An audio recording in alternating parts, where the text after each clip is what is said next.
Hello there, YouTubes. This is Renetto. Now, I know I said I was going to try to keep my videos short yesterday, and it still went over 30 minutes, almost like 40 minutes. I'm telling you, I'm going to do my best to keep this very, very short, like maybe 10 minutes, okay? I'm not in the best mood today. Actually, I'm in a terrible mood today. I've already been out on a walk. But, and I've already processed this with a few friends of mine, but some things just hit me sideways, and I don't know if you guys can relate to this. I imagine you can. When you're having a good day, when I'm having a good day, everything is good, and when I start to have a bad day, everything is bad. So if I'm mad about one little thing, or upset, or irritated, it seems like I'm then reminded of everything I'm irritated about, and it just piles up and piles up and piles up. So, first of all, before I say anything too terribly negative, and like I said, I want to keep this really short, I want to give a big shout out to my brother. I want to show you guys something, okay? My brother, this is his channel, Mark Robinett. And, I know, sorry. I realize you can't really see that. Ah, shit. All right, something like that. Anyway, my brother has had 2,000 subscribers over the last 2 weeks. And look at this. 2,500, 2,500, 1,700, 2,000, 3,000. My brother's videos are blowing up. And my brother went from averaging 34 views a video to his channel is now blown past mine. And I am so incredibly happy for him. And I've called him first thing this morning and I was like, Mark, you posted a video 14 hours ago that has almost 500 likes and 2.2 thousand views. And he's like, I know. He says, I don't know what's happening. I don't know what's happening. I'm just so happy for him. I've been trying to get him on YouTube for years and years and years. And my return to YouTube kind of, you know what I mean? Like, he was like, yeah, I think I want to do that too. And then you remember, like, he was calling me every couple days and I am thrilled to death for my brother. He has Patreon, of course, and Mark is doing everything correctly. And he's already, he's I don't want to give out numbers, but he's doing very well with people supporting his channel and supporting his videos. Like, it's kind of hard to believe. So it's fantastic. Congratulations to my brother and the power of YouTube. And it is all like YouTube recommendations. So like when he goes to analytics, it'll say, 80 or 90% of all of your views are coming from YouTube suggesting the video to other people. So YouTube is finding that the few people that did watch his videos really, really, really like them and watch the whole thing. And, they're very specific, they're about God and he's going through the Bible and telling stories and the mission work that he's doing. And YouTube is just making sure people see it and it's blowing up for him. Now, blowing up means it does, well, you know what it means. I just told you what it means. He was averaging like 30, 40 views a video. Now he's averaging 2,000 to 3,000 views a video and received 2,000 new subscribers just in the last couple of weeks. He didn't even have enough subscribers to get monetized. And now his videos are monetized. He's part of the YouTube partner program and he's making money with the ad revenue too. So he's killing it over there. And he said, I don't know. He says, I just don't, when he first got on there, he was excited about it and like hoping people would watch. And there was only 30 or 40 people watching. And he was like, that's fine. That's cool. But now it's thousands. So congratulations, Mark. Okay, second of all, I received a message today from, I guess I can't call it a friend, call her a friend because I don't know her. I never met her before that I can remember. But speaking of God and religion, the church that my brother and I were raised in, the apostolic faith, part of the United Pentecostal Church, there is a woman, and apparently she knows, she knows me and she knows our family from back in the day. She knows my brother. She knows, people that I know, and, these lifelong friends that I have from the church that I grew up in. She has been trying her best to get me to come back to Jesus. She's been telling me message after message that God is a calling for my life, and she seems to know what is best for me quite often. And she sent me a message this morning with more of the same. And I want to read it to you. It starts out, it says, Paul, I know that you probably don't want to hear my opinion, but I'm going to tell you anyway. So I am going to read this message in its entirety. It's not that long. But I guess what I'm saying is this. This is the point I'm going to try to make as I read this message to you. If you are out there and you are thinking about sending a message to someone that needs to start out like, Paul, I know that you probably don't want to hear my opinion, but I'm going to tell you anyway. I want to tell you, and I want to use this as an example to say this is really not a healthy way to communicate. When you know that someone does not probably want to know your opinion, but you're going to tell it to them anyway, you have literally crossed over from friend zone to bully. Now, quote unquote bully. I'm not being physically bullied. I don't feel threatened by this person. And maybe bullying isn't the right word. It's just like you're grabbing someone. The only way for me not to hear this, that she already knows I don't want to hear, is to block her, unfriend her, and tell her to fuck off. Well, what am my choice? Or I can go, that's okay. You knew I didn't want to hear this. The preamble was, you're not going to want to hear this. You're probably not going to want to hear this. But I'm going to, because she did say probably. But she knew I didn't want to hear it, or she wouldn't even know. She would just say, hey, Paul, this is something I was thinking about. But she knows. So she probably treats everyone in her life like this. And I'm going to assume that it is not working out well for her. And it's not going to work out well for my relationship with her either. She watches all my videos. She knows who she is. There's no point in calling her name out. I'm not trying to be mean to her in particular. But I find that people that are like this are so aggressive, and especially someone I cannot recall ever meeting, just like, I know you from church and I've been following your videos and I think you're awesome. I think you're amazing.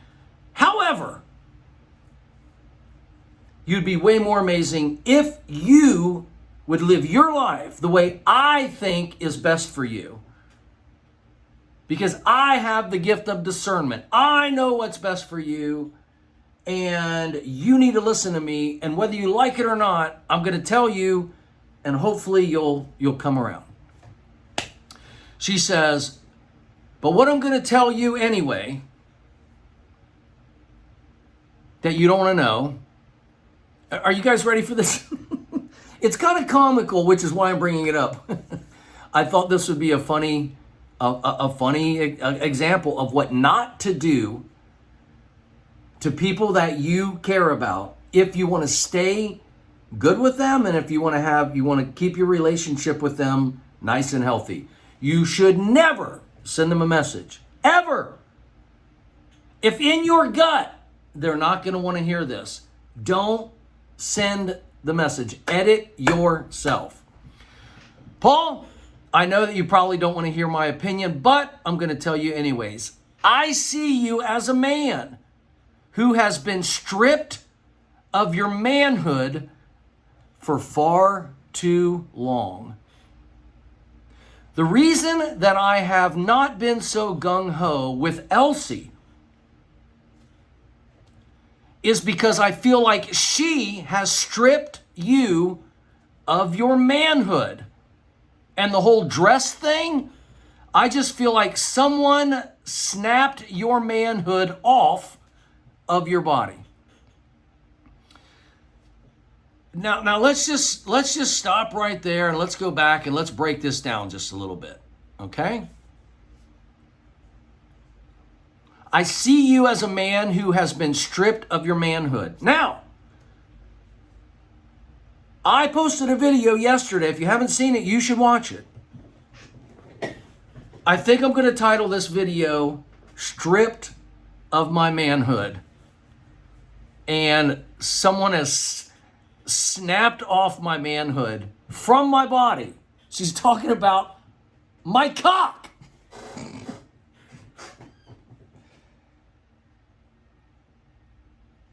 Okay, let's just break this down. I see you as a man who has been stripped of your manhood for far too long. Not just in the last video, far too long.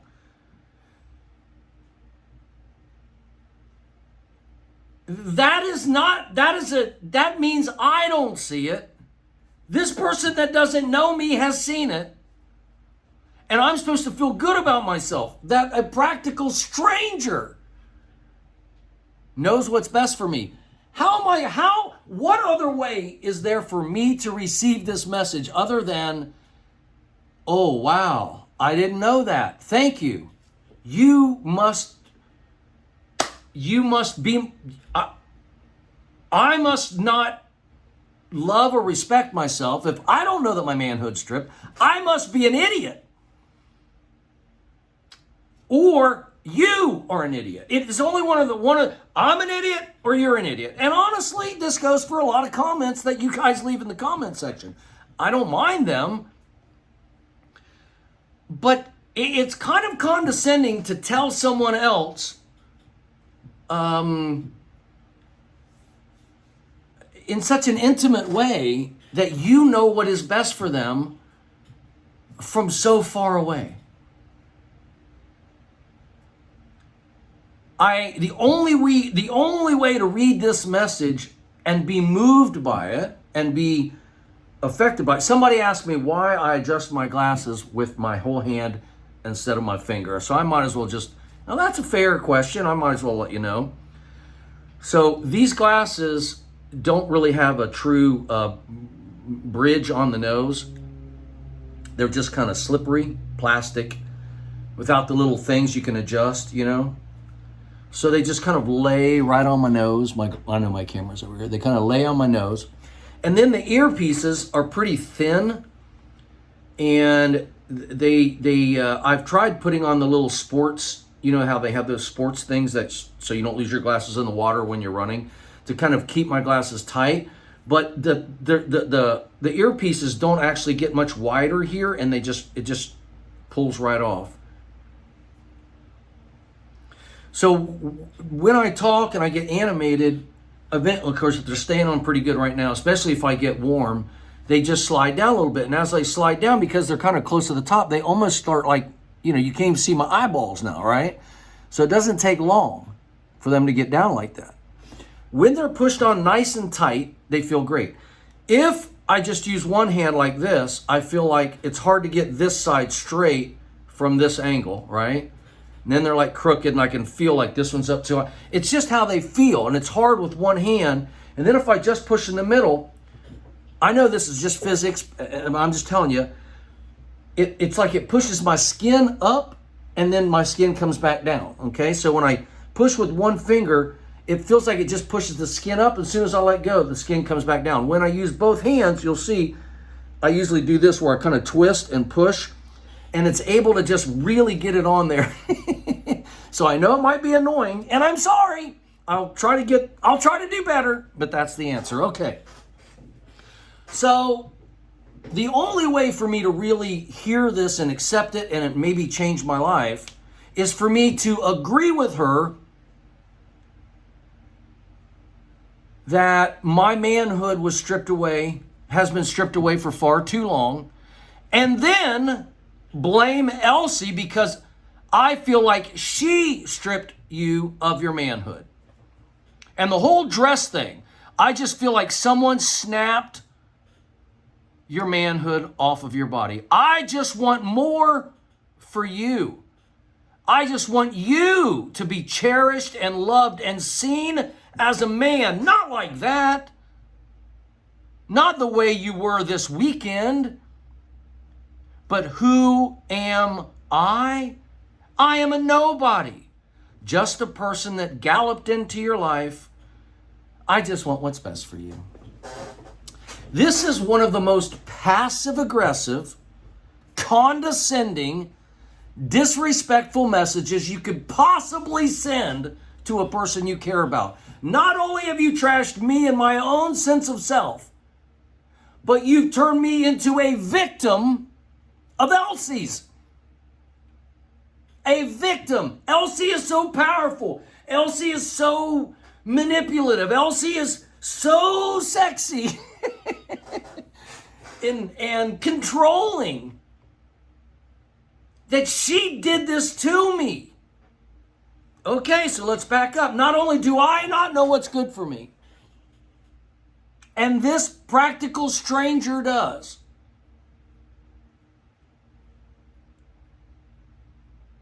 but Elsie did it to me. Now I have to give up my relationship with Elsie. I obviously don't have one with myself.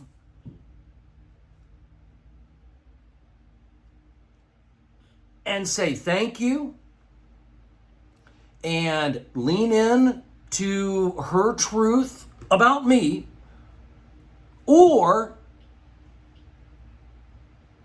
tell her to go fuck off. She's psychotic. And block her? Like, see, this is the thing, is I don't normally do that. I normally just go, oh, hey, thanks for your feedback. LOL, blah, blah, blah. But that message really, okay, it did annoy me. I'll admit that. I guess it pissed me off. But what pissed me off wasn't what she said about me. It was like, I either have to give her a big lecture to help fix her. I'm going to say, well, I'll tell you what. I know you probably don't want to hear my opinion, but I'm going to tell it to you anyway. I see that you are a woman who has been stripped of your mind.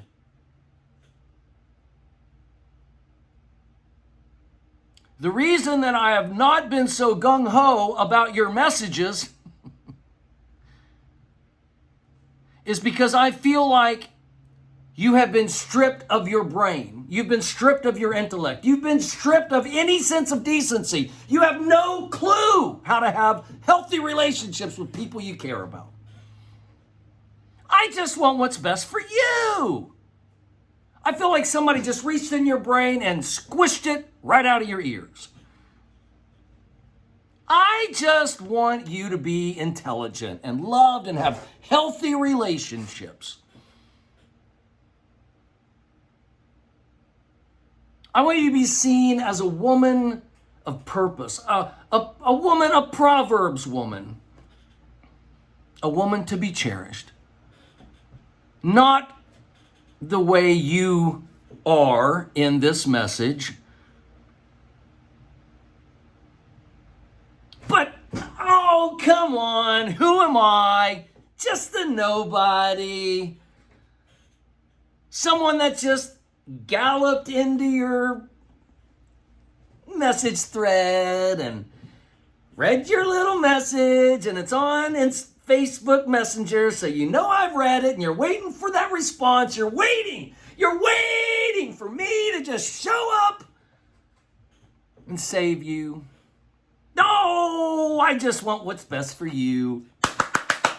Yay! Now, Fuck off. I can and I will focus on my desire to live the life I've imagined. I can and I will stay close to this desire by reminding myself of it every day. No one can stop me but me, and no thing can stop me until tomorrow. And I only have to believe